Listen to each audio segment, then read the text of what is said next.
All right, everyone, we're going to get started. Welcome to the fourth webinar as a part of the six-part webinar series we're doing for Pinterest for Partners. For those of you who haven't joined any before and haven't heard my voice in other webinars, I'm Adrienne. I'm part of the education team. We've created these webinars specifically for partners just like you guys, and I just want to give you a quick background on the series so far. So we started last week and kicked off the program. Altogether, we're capturing 6 webinars that span a variety of topics that we think are going to be helpful as you're planning and buying Pinterest campaigns for your clients.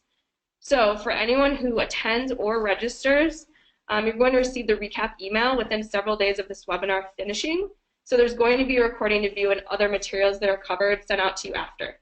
So have no fear, you're definitely going to get all of the materials. If you missed any of the webinars and you weren't able to attend any live, you can get them in 2 ways. One, if you're registered or you attend, like I mentioned, you'll get the recap recording as well as the materials, or if you're a part of a Pinterest newsletter, then you will also receive any materials that way. And if you're not sure if you're a part of a Pinterest newsletter, you can go ahead and reach out to your Pinterest account manager or partner manager, and they'll make sure to get you set up.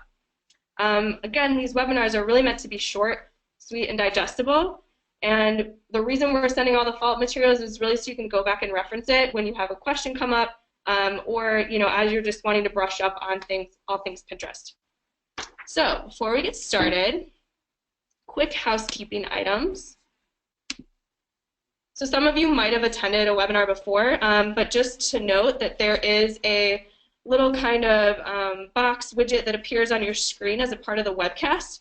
Within the widget, you're going to see a questions section. So at the end, once the presenters are done speaking, we're going to have a quick Q&A and try and get through as many questions that come through that box as possible. So feel free to add your questions there. Also, there's a super short survey. We really value your opinion, and we want to make these better and continue to evolve webinars for you all and make them as valuable as possible for your teams. So we'd love to get your feedback in that way. It will pop up after the webinar as well as be included in the recap emails. All right, so this webinar specifically, we're going to be covering Pinterest targeting and audiences. We're going to hear from Heather Kramer, who's an account manager here, as well as Arthur Gross, who's a partner manager for all things data and audiences. I'm going to quickly go through the objectives before we get into things. So we're going to cover the differentiation between how people discover your content, whether that's on search on Pinterest, and what it means for your clients and their strategy. Explain also the different ways you can natively target people on Pinterest. And then we're going to get even deeper into audiences specifically and how you can use them, as well as highlight the different Pinterest audience partners that we have. So we're going to cover an array of things in terms of targeting on Pinterest, as well as going really deep into audiences. So with that, I'm going to pass it over to Heather to go into targeting. Hi everyone, thank you Adrienne. My name is Heather Kramer and I'm an account manager at Pinterest focusing on CPG food. Before we dive deep into targeting, I want to just talk about how people discover content on Pinterest, and that's really in 2 ways, discovery and search. These 2 distinct offerings play into each of those behaviors. With discovery, it's a feed offering to reach people in that discovery browse mode using audience-based buying, data, and targeting. And then we also have a search offering to reach people where they are in search and seek mode using keyword buying and targeting as well. So this takes a look at the targeting evolution that we've had on Pinterest. And I'm going to talk about Pinterest first-party data, and then later Arthur's going to take you through how we're able to bring your brand's data and activates onto Pinterest as well. We're going to start with the basics here first. We have gender targeting on Pinterest, where you're able to target both men and women. We also have the unspecified gender, which represents users who signed up before Pinterest started and capturing gender data. This group only comprises about 10% of genders on Pinterest, and it's mostly female. So when targeting females on Pinterest, we do recommend selecting the unspecified gender to expand to reach a wider scale of females. And if you're targeting males and females together, we also recommend targeting the unspecified gender. We also have location targeting on Pinterest, which is currently available in the US, UK, and Canada.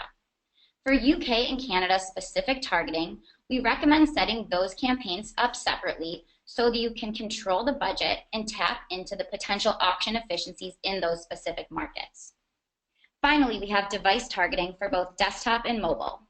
Keep in mind that mobile takes up about 80% of the discovery that happens with Pinterest, so we recommend targeting both mobile and desktop to reach people across all different platforms. When it comes to targeting, we have different offerings for both our reserve CPM and for our auction. I'm going to start talking about reserve CPM today, which is our persona targeting. And with reserve CPM, you're able to have access to our motion-based units for both video and cinematic pins. So personas are able to reach people through video, through cinematic, and through classic pins with both interest and life stages. Our interests can be pretty broad, for example, foodie pinners, but we can also get pretty granular with easy meal-seeking pinners and dessert-loving pinners within that food category. We also have the unique opportunity to reach people through their life stages, and these groups are pretty unique because not many platforms can reach people before they actually have a big life moment, such as parents-to-be and brides and grooms-to-be. So for our reserve CPM offering that allows you to also access motion-based units, video and cinematic, you can reach over 30 personas that reach people through their interests and their life stages. With our auction, we have interest targeting and keyword targeting. This gets a little bit more granular than personas. With interest, we have over 420 available. Interest targeting allows you to reach your audience when they're open to discovering new content. So with that, we're able to reach people based on their affinity for certain things, such as people interested in healthy recipes or yoga, and the content does not necessarily need to be contextually relevant. So when you're targeting people through interests, you will only reach them in their home feed. Nothing will actually show up in search or related pins.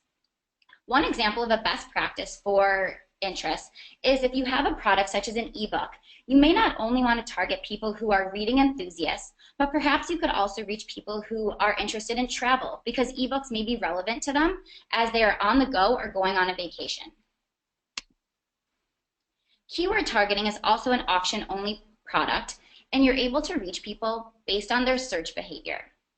Pins show up contextually in search results and in related pins, reaching people as they search for specific things. And because this is contextual targeting, the keyword should be relevant to the actual content in the pin itself. When it comes to best practices for keywords, there's no right number to include because this will vary based on the pin content itself, but we do recommend using as many relevant keywords as possible to help your chances of showing up in keywords. When grouping up the keywords together, we do recommend grouping them by theme and including both head and long tail terms to maximize coverage.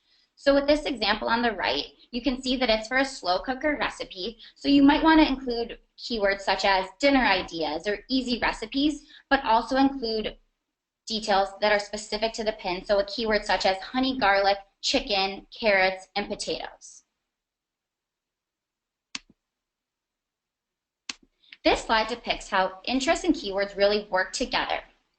Like I said before, interests serve in the home feed only. So no matter what happens when you select an interest on a pin, it will only serve while people are in that discovery mode. If you apply keywords when interests are on a pin, they will serve in search and related pins. With this, you have interests serving in the home feed, keywords serving in search and related pins, and you are precisely targeting people across all of Pinterest. However, if you only target keywords, you are going to expand beyond just search and related pins and serve in the home feed as well. So an example for this is if you have a keyword for eyeshadow, you may also serve in the home feed as people who are beauty enthusiasts may also see this content. So more on just general targeting best practices. Like I said before, when you use both keywords and interests on the same pin, you have greater control over when and where a pin might deliver. So for pins that are targeting both keywords and interests, the keywords seed the contextual placement in search and related pins, and then the interests serve in the behavioral placements in the home feed. And we do recommend this as a best practice in order to have pins better targeted in both the home feed while also ensuring coverage in search results. It's also important to keep in mind that search on Pinterest is different than search on Google.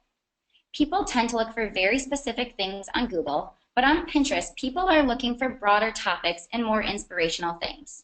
As a result, You may not deliver the greatest volume against specific or branded search terms, but it is okay to include those if necessary. But we also do recommend those idea-based keywords as well.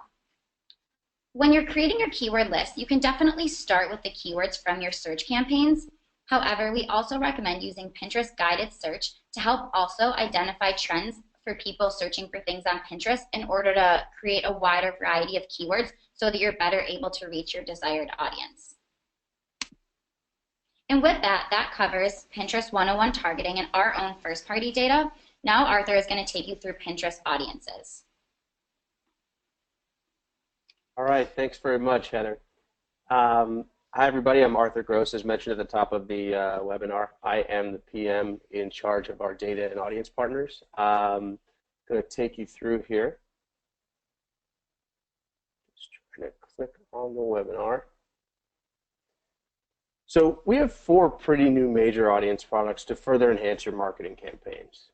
First, using CRMs, you can activate, or using customer lists, you can activate your entire CRM, segmented however many ways you want.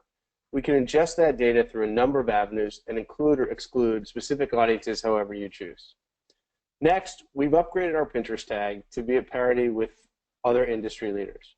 You're now able to reach people who have interacted with your website and products with great granularity. Following that, act-alike targeting, Pinterest version of lookalike targeting, can be used to extend the reach of any audience you've built. We call it act-alike targeting because the extended audience is really based on the actions a person takes on Pinterest. Finally, a really unique product of Pinterest that I'm personally really excited about is called engagement retargeting. We'll get into the cool things that product can do, but a quick spoiler is that it can help you find people who have engaged with an advertiser's products they may have never known existed. So I'll take you through each one of these, and again, if we have any questions, we can address any of that at the end.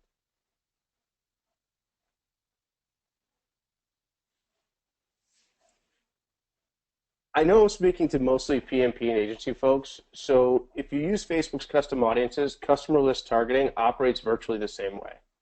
I really consider an advertiser's owned data as the cornerstone of a great marketing campaign.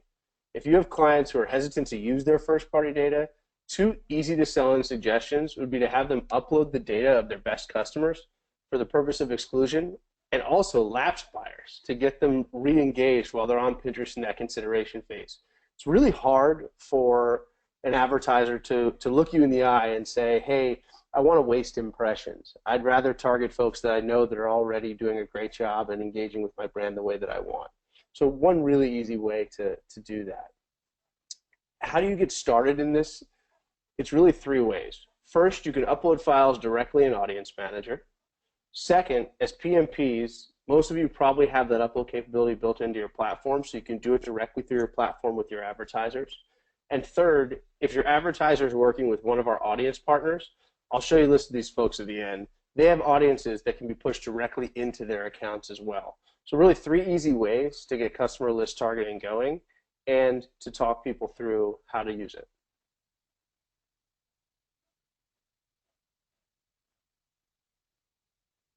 Adrian, I'm having a little bit of trouble with the slides. Could you go to the next slide, please?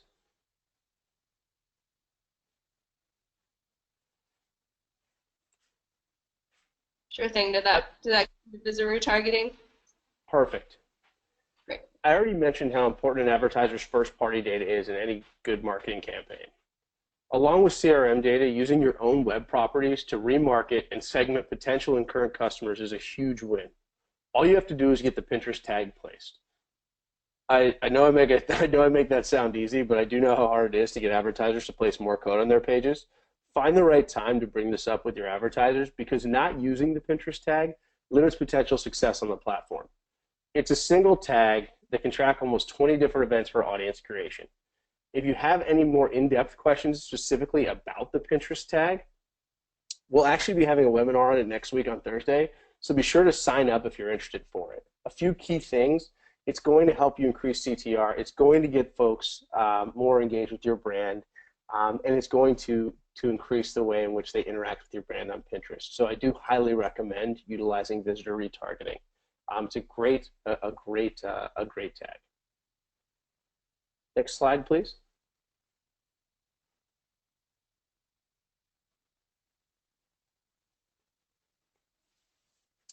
Act-alike targeting is a fantastic way to extend the reach of any audience you have in your account. Earlier on, I stressed the importance of first-party data. However, sometimes you definitely need to extend that reach or find more people that act like your best customers. Act-alike targeting is extremely helpful in this case. Here's how we make it work.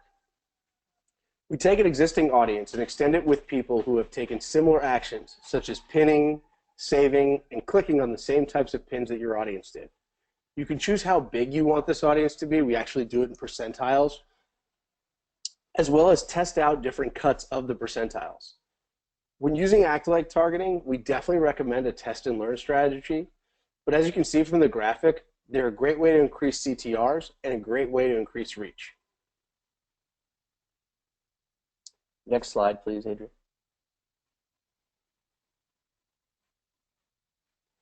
Engagement targeting is probably one of our coolest products for marketers. If you have a verified domain, which almost everyone does, you can target people on Pinterest who've interacted with content from your domain on Pinterest. I know I buried the lead a little bit there, but people are pinning your brand's content on Pinterest all day long. If you've ever seen one of our webinars on the value proposition of Pinterest, you probably already know that 75% of all content on Pinterest comes from brands. With engagement retargeting, you can speak to those people who have interacted with your content but might not have even visited your website yet. On the right's a really great example. You see Home Depot and some Home Depot improvement pins. If I'm remodeling my house, I may go to Pinterest and create a ton of boards. I actually did this. But I may never go to Home Depot's website. Now, because of engagement retargeting, Home Depot can advertise to me directly on Pinterest, knowing that I'm engaging with their content in a key discovery phase of my project. This works really well for retailers as well. Think about if you've pinned a pair of shoes that you saw on our platform and someone then went and repinned them, but they never went to the site. I also have another board of Nike sneakers, for example.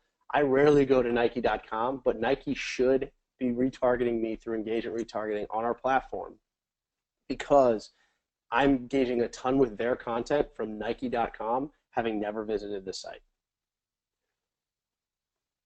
One way to use this for prospecting also, which is a really cool, actually go back to the last slide, please, Adrian. One way to use this for prospecting is to include recent visitors to your site and target people who have engaged with your domain content on Pinterest. So if you think about it, you've got all the folks that you use with visitor retargeting, and you've got all the folks that are engaging with your content on Pinterest. You can exclude the folks that you know have already visited and you've gotten them to show up at your website and target the folks that are already engaging with your content but have never visited your site.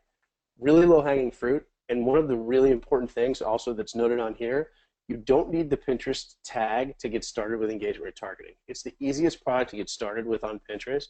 You can literally choose to make sure you have a verified domain and get these audiences set up within 24 hours. So it's a really easy entry into Pinterest audiences. Next slide.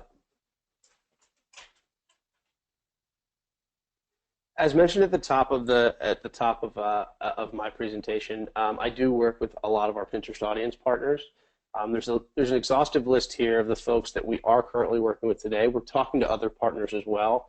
I know I'm speaking mostly to PMP and agency folks on the line, but if your advertisers are large and house their data in a DMP that's not listed here, please speak to one of your Pinterest reps and let us know that there's a DMP out there that we're not working with. We feel like we have coverage of most or are speaking to most, but if there are folks that you know of that we should be working with, please let us know, and we will talk to them as quickly as possible. With that, I will pass this back to Adrian to close out. Yes, perfect. Thank you so much, you guys. Hopefully for those folks on the line, this is really helpful when you're talking to your clients and really going in and having solid recommendation in terms of targeting for your campaigns. I think this gave us like a really great high level and deeper dive into what is possible out there. So just to wrap it up, 4 kind of main key takeaways here. 1, people discover content on Pinterest through their feed as well as through search, and there are different targeting mechanisms that you can use for that. Reserved buys are going to be what enables you to target via those personas that Heather touched on. And then also auction allows you that kind of efficient and flexible buying, gives you that really granular targeting via interest or keywords or keywords. And then lastly, Pinterest audiences really allows you to engage with your customers, with your clients' customers at that key decision-making moment. So just keep those in mind when you're talking to your partners about buying on Pinterest. And then next, we're going to jump into the Q&A portion here. So I'm going to check out the questions right now, see what's come through, and have Heather and Arthur answer these for you guys. All right, Art, this one's really for you. Does Pinterest 27 roadmap include supporting Atlas or any other third-party measurement tracking solutions? Do you have the answer to that? Measurement tracking solutions are definitely things that we're thinking about. We haven't made a decision on someone like Atlas. It is not something that actually falls under my domain at Pinterest, but I do know the folks whose domain it does fall under. And I think outside or third-party tracking is an active conversation today. Yeah, and we'll actually be covering some more of that in next week's measurement webinar. So for whoever asked that question, you can also be on the lookout for that webinar regarding measurement and tracking for next Thursday at the same time as this webinar. In terms of engagement retargeting, can we specify the type of engagement that is able to be retargeted? Like, is it repins only versus repins and close-ups? Yes, you can specify the type of engagement that you're looking for. Great. And is that off of a specific pin or also off of an entire campaign? You can do it off of a specific pin. Or an entire campaign, or just off the specific pin? It wouldn't be off of, so engagement retargeting isn't somebody that's engaged with a specific campaign, it's how they've engaged with specific content. So it's important to note that it's not a specific advertising campaign. So thinking about how our advertising campaigns work on Pinterest, one of the key differentiators is we do give you a ton of organic reach after the fact. So campaigns will boost organic content, and that content lives on at Pinterest. It's not like any other platform where that content just goes away. Mm-hmm. So if somebody's engaged with a pin, you can decide which pin you want to do engagement retargeting on. But in terms of a campaign, because those pins stay there and they don't leave, it's a bit different and a benefit to the advertiser. Thank you for explaining that. That's helpful. Heather, I think this is more for you. Will life stage targeting be available via the auction, and if so, do we know when? Yes, that's a great question. So life stage targeting is currently available in the auction. Like I said, personas, we have about like 30 or 40 of them. With interest, we have about 420 of them. So with that, we do include people who are parents-to-be and different wedding related, as well as millennials. So when Adrienne sends the follow-up, she can include a list of our full interest list that will encompass both the interest and the life stages. Perfect. Definitely can do that. Next question, can you create act-alikes based off of specific engagements like repins or versus just all engagements? I think this might be kind of what you answered before, Arthur. Yeah, it's very similar. And yes, you can. The act-alikes are actually not off of specific engagements like repins. Act-alikes are based specifically off of an audience. So it'll be an entire audience of folks that you've created, and then the act-alike will be built off of that audience with several different types of actions that they've created on Pinterest. So it's not just a singular action like, hey, let's have an audience of people that are specifically repinners or that are specifically close-upping. It's a mix. All right, awesome. Thank you. Cool. So when we're thinking about budgets, I think, Heather, this might be more geared towards you, if you have any recommendations at all, but when you're thinking about planning budgets with a client, how would they choose their targeting? I would say when you're choosing your targeting, you should make the targeting as relevant as you can for your entire campaign. So start with as much targeting as you want as it relates to your budget, and then based on whatever budget you've set out, we can either add targeting or scale back on targeting depending on how we are delivering against that, but they can kind of work together dynamically. So you can kind of continuously add different targeting and scale back as your campaign goes on. Awesome. I think that's helpful. That's good recommendation. All right, this is kind of a long question, guys, but will dynamic product feed-based ads be available on Pinterest in the future? So just to give a little more context, similar to Facebook dynamic product ads, interested in retargeting someone that visits a specific product page on a client's website with that specific product image and a promoted pin without having to create a pin for every product on the site. Art, do you want to take that one? I don't know that that's one I can take. Okay. I'm not sure of the answer. I think that's one we'll have to get back to you, and it's not something I've been exposed to. Yeah, I think that's right. We haven't heard a lot about this yet, so why don't we go ahead and take that as a follow-up question for whoever asked it, and I'll make sure to include it in the recap email. Cool. Another act-alike question coming in. Can we build an act-alike audience using an engagement retargeting audience as the seed? So you probably could do that.